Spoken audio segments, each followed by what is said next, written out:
আকাশবাণী কলকাতা স্থানীয় সংবাদ পড়ছি সুদীপ বসু। প্রথমে বিশেষ বিশেষ খবর।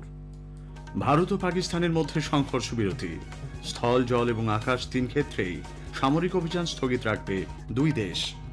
আগামী 12 মে দুদেশের মধ্যে ডিজিএমও পর্যায়ের ফের বৈঠক। পাকিস্তানের মসজিদগুলি লক্ষ্য করে হামলা চালানো হয়েছে বলে ইসলামাবাদের অভিযোগ খারিজ করে দিয়েছে বায়ুসেনা। বিমান বাহিনীর পক্ষ থেকে জানানো হয়েছে, ধর্মনিরপেক্ষ ভারত এই ধরনের আক্রমণ চালায় না। ভারত পাকিস্তানের জঙ্গি ঘাঁটি লক্ষ্য করেই অভিযান চালিয়েছে। বিদেশমন্ত্রী ডক্টর এস জয়শঙ্কর বলেছেন, ভারত সবসময় সব ধরনের সন্ত্রাসবাদের বিরুদ্ধে কঠোর এবং আপোষহীন মনোভাব বজায় রেখেছে, ভবিষ্যতেও একই ধরনের দৃষ্টিভঙ্গি বজায় রাখবে। নিত্যযাত্রীদের জন্য বাস পরিষেবা সহজলভ্য করতে যাত্রী সাথী অ্যাপে বিশেষ ব্যবস্থা। কলকাতা সহ দক্ষিণবঙ্গের বিভিন্ন জেলায় তাপপ্রবাহের পূর্বাভাস। আসছি বিস্তারিত সংবাদে। ভারত ও পাকিস্তান চলতি সামরিক অভিযান এবং সংঘর্ষ অবিলম্বে স্থগিত রাখার ব্যাপারে সম্মত হয়েছে। আজ নতুন দিল্লিতে এক প্রেস ব্রিফিংয়ে বিদেশ সচিব বিক্রম মিশ্রি এই ঘোষণা করেন। তিনি জানান, বিকেল 5টা থেকে এই সংঘর্ষ বিরতি কার্যকর হয়েছে। The Director General of Military Operations of Pakistan called the Director General of Military Operations of India at 15:35 hours earlier this afternoon. It was agreed between them that both sides would stop all firing and military action on land and in the air and sea with effect from 1700 hours Indian Standard Time today. আগামী 12 মে দুদেশের মধ্যে DGMO পর্যায়ে ফের পর্যালোচনা বৈঠক হবে বলে শ্রী মিশ্রি জানিয়েছেন। অপারেশন সিন্দুরে ভারতের সশস্ত্র বাহিনী পাকিস্তানের আক্রমণ এবং প্রতিরক্ষা দুই ব্যবস্থাকে পর্যদস্ত করে দিয়েছে বলে ভারতীয় সামরিক বাহিনীর তরফে জানানো হয়েছে। আজ বিদেশ সচিবের প্রেস ব্রিফিং এর পরই সশস্ত্র বাহিনীর তরফে এক সাংবাদিক সম্মেলন করা হয়। ভারতীয় সেনার তরফে কর্নেল সুফিয়া কুরেশি বলেন, ভারতীয় সেনা মূলত জঙ্গি শিবির এবং প্রশিক্ষণ কেন্দ্রগুলি লক্ষ্য করে আক্রমণ চালিয়েছে। ভারত বিরোধী কার্যকলাপ ওই শিবিরগুলি থেকে চালানো হচ্ছিল বলে তিনি জানান। কোন রকম ধর্মীয় স্থানকে নিশানা করা হয়নি বলেও কর্নেল কুরেশি জানিয়েছেন। पाकिस्तान के एक प्रेस कॉन्फ्रेंस में ये बात की गई थी कि उनके सीनियर मिलिट्री ऑफिसर्स जो कि पूरी तरह से ये भ्रामक हैं और तथ्यों से दूर हैं कि पाकिस्तान की ओर से ये झूठा आरोप भी लगाया जा रहा है कि भारतीय सेना ने मस्जिदों को नुकसान पहुंचाया। मैं इससे बिल्कुल स्पष्ट करना चाहती हूं कि India is a secular nation और हमारी सेना भारत के कॉन्स्टिट्यूशनल वैल्यूज की एक बहुत प्यारी झलक है। পাকিস্তানের তরফে ভারতের S-400 এবং ব্রাহ্মোস ক্ষেপণাস্ত্র কেন্দ্র ধ্বংস করে দেওয়া হয়েছে বলে যে দাবি করা হয়েছিল তা সম্পূর্ণ মিথ্যা বলেও কর্নেল কুরেশি জানান। পাশাপাশি শীর্ষা, জম্মু, পাঠানকোট, ভাটিন্ডা, নালিয়া এবং ভুজে ভারতীয় বায়ুসেনার ঘাঁটির ক্ষতি করা নিয়েও পাকিস্তান মিথ্যা প্রচার চালিয়েছে বলে তিনি জানিয়েছেন। সাংবাদিক বৈঠকে বায়ুসেনার উইং কমান্ডার ভূমিকা সিং বলেন, ভারত যেহেতু ধর্মনিরপেক্ষ দেশ, তাই ভারতীয় সেনা পাকিস্তানের মসজিদ লক্ষ্য করে হামলা চালিয়েছে, সেই দাবিও সম্পূর্ণ মিথ্যা। বিদেশমন্ত্রী ডক্টর এস জয়শঙ্কর বলেছেন যে দুই দেশ সংঘর্ষ বিরতির ব্যাপারে সহমত্যে পৌঁছেছে।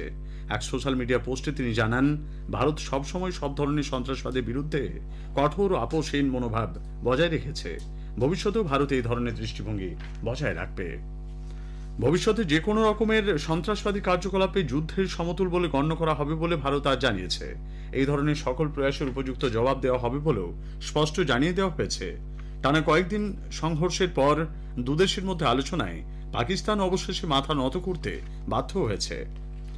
ভারত ও পাকিস্তানের মধ্যে যুদ্ধবিরতির ঘোষণার পর প্রধানমন্ত্রী নরেন্দ্র মোদীর নেতৃত্ব এবং ভারতীয় সশস্ত্র বাহিনীর সাহসিকতার ভূয়সী প্রশংসা করেছে বিজেপি।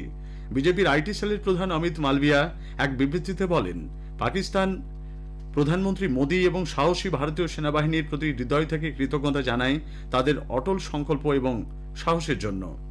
তিনি বলেন, পাকিস্তানের সামরিক বাহিনী ও সন্ত্রাসবাদ ঘনিষ্ঠ ডিপ স্টেট দেশের জনগণ ও জাতীয় কথাবার্তাকে প্রায় সম্পূর্ণ নিয়ন্ত্রণে রেখেছে। তখন ভারত অসাধারণ শক্তি ও উদ্দেশ্যের স্বচ্ছতা প্রদর্শন করেছে। প্রদেশ কংগ্রেস সভাপতি শুভঙ্কর সরকার বলেছেন, দেশবাসী সকলেই শান্তির পক্ষে, তবে কেউ দেশের নিরীহ মানুষদের নিশানা করে আক্রমণ করলে ভারত তার প্রত্যাঘাত করবে। জনসচেতনতামূলক অনুষ্ঠান ছাড়া অন্য কোনো অনুষ্ঠানে সিভিল ডিফেন্স, এয়ার রেড, সাইরেনের শব্দ ব্যবহার না করার জন্য সরকার সমস্ত সংবাদ মাধ্যমকে পরামর্শ দিয়েছে। আজ স্বরাষ্ট্র মন্ত্রকের পক্ষ থেকে এক বিবৃতিতে বলা হয়েছে, নিয়মিতভাবে সাইরেনের ব্যবহার করা হলে এ বিষয়ে নাগরিকদের সংবেদনশীলতা কমে যেতে পারে। কাশ্মীর সীমান্তে ভারত পাকিস্তান উভয় পক্ষের সামরিক অভিযান বন্ধ হলেও ভারতীয় সেনাবাহিনী ও নাগরিক সকলকে সতর্ক থাকতে হবে বলে মত প্রকাশ করেছেন প্রাক্তন বায়ুসেনা কর্তা বিশিষ্ট লেখক তথা প্রতিরক্ষা বিশেষজ্ঞ শ্যামল ভট্টাচার্য। আকাশবাণীকে আজ তিনি বলেন, ভারত কখনোই যুদ্ধ চায় না। ভারত কখনোই যুদ্ধ চায় না। ভারত বিশ্বাস করে বসুধৈব কুটুম্বকমে। 1948 সালে, 1965 সালে, 1971 সালে এবং 1999 সালে কার্গিলে পাকিস্তান আমাদেরকে আক্রমণ করেছে এবং আমাদেরকে বাধ্য করেছে তাদেরকে প্রত্যাঘাত করতে। আপাতত ভাবে ডিজিএমও পাকিস্তান এবং ডিজিএমও ইন্ডিয়া বিকেল 5টা থেকে এই মিলিটারি অ্যাকশন বন্ধ করিয়েছে, কিন্তু সেটা কতক্ষণ থাকবে আমরা এখনো পাকিস্তানকে সেরকম বিশ্বাস করে উঠতে পারি না। কারণ এখন অব্দি আমাদের যা অভিজ্ঞতা, পাকিস্তানের লেজ কুকুরের মতো সহজে সোজা হয় না। জনগণকেও সতর্ক থাকতে হবে এবং যাতে কোন রকম ভাবে ভুয়ো খবরে তারা বিভ্রান্ত না হন। সীমান্তবর্তী এলাকায় প্রয়োজনীয় পণ্য ও খাদ্য সরবরাহের ঘাটতি সম্পর্কে বিভ্রান্তিকর গুজব ছড়ানো হচ্ছে বলে বিজেপি আজ অভিযোগ করেছে। দলের রাজ্য সভাপতি তথা কেন্দ্রীয় মন্ত্রী সুকান্ত মজুমদার এক্স হ্যান্ডেলে এই ধরনের অসত্য প্রচারে কান না দেবার জন্য আবেদন জানিয়েছেন। তিনি বলেন, দেশে যথেষ্ট পরিমাণে খাদ্য ও প্রয়োজনীয় পণ্যের মজুত রয়েছে এবং সরকারের সরবরাহ ব্যবস্থা পুরোপুরি সক্রিয়। তাই অযথা আতঙ্কিত হওয়ার বা জিনিসপত্র মজুত করার কোনো প্রয়োজন নেই বলেও তিনি জানান। ভারত পাক সীমান্তে উত্তেজনার পরিস্থিতিতে কোচবিহার জেলার দিনহাটায় মহকুমা প্রশাসনের পক্ষ থেকে সতর্কতামূলক ব্যবস্থা হিসেবে 163 ধারা জারি করা হয়েছে। এক নির্দেশিকায় জানানো হয়েছে যে আগামী 30শে জুন পর্যন্ত আন্তর্জাতিক সীমান্ত থেকে 1 কিলোমিটার এলাকায় রাত 9টা থেকে সকাল 6টা পর্যন্ত 163 ধারা জারি থাকবে। এছাড়াও সীমান্ত থেকে 500 মিটারের মধ্যে সন্ধ্যে 6টা থেকে সকাল 6টা এই নির্দেশ কার্যকর থাকবে। অন্যদিকে জেলা পুলিশের পক্ষ থেকে কোচবিহার শহরের ভবানীগঞ্জ বাজারে বস্ত্র ব্যবসায়ীদের সতর্ক করা হয়েছে। নির্দেশ দেওয়া হয়েছে জলপাই রঙের বা ভারতীয় সেনার ব্যবহৃত কোনো পোশাক বিক্রয় না করার। রেলযাত্রীদের সুরক্ষা নিশ্চিত করতে দক্ষিণ দিনাজপুর জেলার বালুরঘাট স্টেশনে আজ বিশেষ তল্লাশি অভিযান চালানো হয় জিআরপির পক্ষ থেকে। স্থানীয় সংবাদ শুনছেন আকাশবাণী কলকাতা কেন্দ্র থেকে। আমাদের সংবাদ শোনা যাচ্ছে ইউটিউব চ্যানেল আকাশবাণী সংবাদ বাংলা, ফেসবুক ও ইনস্টাগ্রাম আকাশবাণী সংবাদ কলকাতা এবং এক্স হ্যান্ডেল এআইআর নিউজ কলকাতাতে। নিত্যযাত্রীদের জন্য বাস পরিষেবা সহজলভ্য করতে রাজ্য সরকার যাত্রী সাথী অ্যাপে ওয়্যার ইজ মাই বাস নামে একটি বিশেষ পরিষেবা চালু করেছে। পরিবহন মন্ত্রী স্নেহাশিস চক্রবর্তী আজ রাজ্য পরিবহন নিগমের সল্টলেক ডিপোতে এক অনুষ্ঠানে এই পরিষেবার সূচনা করেন। এর মাধ্যমে যাত্রীরা বাস কোথায় আছে এবং কতক্ষণে তা স্টপেজে পৌঁছবে সে বিষয়ে জানতে পারবেন। অনলাইনে মেটানো যাবে বাসের ভাড়াও। পাশাপাশি যাত্রী নিরাপত্তায় বেসরকারি বাস চালানোর উপরেও নজরদারি এই অ্যাপের মাধ্যমে করা যাবে বলে মন্ত্রী জানান। অ্যাপের মাধ্যমে আমরা প্রতিটি বাসকে কিন্তু আমরা ট্র্যাক করতে পারবো, অর্থাৎ ড্রাইভারকে ট্র্যাক করতে পারবো এবং ড্রাইভার কি গতিতে চালাচ্ছে, সে ওভার স্পিডিং করছে কিনা, সে রুট ডাইভারশন করছে কিনা, সেটা আমরা ওখান থেকে জানতে পারবো এবং সেই অনুযায়ী আমরা কন্ট্রাক্টরকে সতর্কীকরণ করতে পারবো এবং শেষ পর্যন্ত তারা এটা না শুনলে ড্রাইভারের শাস্তিমূলক ব্যবস্থা থাকবে। অর্থাৎ দ্রুত গতিতে বাস চালানো, ওভার স্পিডিং করা, বেপরোয়া বাস চালানো, এগুলো এটার মাধ্যমে নিয়ন্ত্রণ হয়ে যাবে। রাজ্য মাদ্রাসা পরিচালন কমিটির দ্বারা নিযুক্ত শিক্ষক ও অশিক্ষক কর্মীদের আগামী 2 সপ্তাহের মধ্যে বেতন দেবার নির্দেশ দিয়েছে সুপ্রিম কোর্ট। 2016 থেকে পরবর্তী 4 বছরে মাদ্রাসা পরিচালন কমিটি বহু শিক্ষক ও অশিক্ষক কর্মী নিয়োগ করে। এতে আপত্তি জানায় রাজ্য। এরপরে শীর্ষ আদালতের দ্বারস্থ হলে সুপ্রিম কোর্ট জানিয়েছে 2020 সালে 6 জানুয়ারির আগে নিযুক্ত শিক্ষক ও শিক্ষাকর্মীদের বেতন দিতে হবে।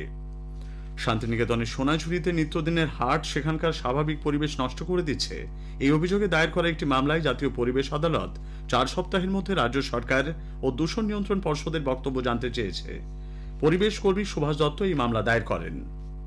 নানা অনুষ্ঠানের মধ্যে দিয়ে আজ ব্রতচারী আন্দোলনের প্রতিষ্ঠাতা গুরুসদয় দত্তের 143তম জন্মবার্ষিকী পালিত হচ্ছে। শরীরচর্চা, সত্যনিষ্ঠা, অধ্যবসায়, সংযম ও মাতৃভাষার প্রতি ভালোবাসাকে পাথেয় করে তাঁর ঐকান্তিক উদ্যোগে ব্রতচারী আন্দোলন সেই সময় গণজীবনে বিপুল উৎসাহের সঞ্চার করে। কলকাতা সহ দক্ষিণবঙ্গের বেশ কিছু জেলায় আগামী 3-4 দিন তাপপ্রবাহ ও অস্বস্তিকর আবহাওয়া বজায় থাকবে। তবে অনুকূল বায়ু প্রবাহ থাকার দরুন কিছু কিছু জায়গায় বিক্ষিপ্তভাবে বৃষ্টির সম্ভাবনা রয়েছে। ঝাড়গ্রাম, বীরভূম, বাঁকুড়া, পুরুলিয়ার মতো জেলাতে তাপমাত্রা কোথাও কোথাও 40 ডিগ্রি ছাড়িয়ে যেতে পারে। তবে উত্তরবঙ্গের দার্জিলিং, জলপাইগুড়ি, কোচবিহার, আলিপুরদুয়ার জেলায় বজ্র বিদ্যুৎ সহ ভারী বৃষ্টির সম্ভাবনা রয়েছে। শেষ করার আগে স্থানীয় সংবাদের বিশেষ কিছু অংশ আরও একবার। ভারত ও পাকিস্তানের মধ্যে সংঘর্ষ বিরতি, স্থল, জল এবং আকাশ 3 ক্ষেত্রেই সামরিক অভিযান স্থগিত রাখবে দুই দেশ। আগামী 12ই মে দুদেশের মধ্যে ডিজিএমও পর্যায়ে ফের বৈঠক। নিত্যযাত্রীদের জন্য বাস পরিষেবা সহজলভ্য করতে যাত্রী সাথী অ্যাপে বিশেষ ব্যবস্থা। স্থানীয় সংবাদ শেষ হল।